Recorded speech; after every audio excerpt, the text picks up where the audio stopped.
साम्राज्य न्यूज, सामान्यांचा असामान्य आवाज.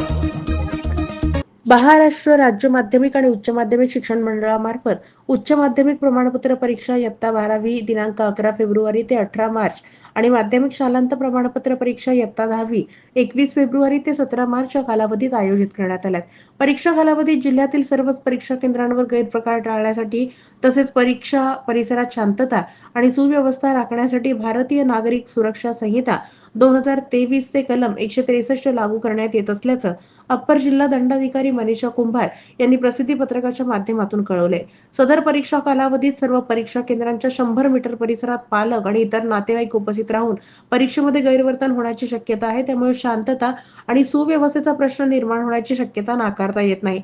यासाठी मात्र परीक्षा कालावधीत सकाळी 9 ते सायंकाळी 6 या वेळेत परीक्षा केंद्रांच्या भोवती भारतीय नागरी सुरक्षा संहिता 2023 चा कलम 163 चा आदेश लागू करण्यात आला असून परीक्षा कालावधीत परीक्षा केंद्राभोवती 100 मीटर परिसरात पालक उपस्थितीवर बंदी घालण्यात आलेली आहे, असं या आदेशात नमूद करण्यात आलंय.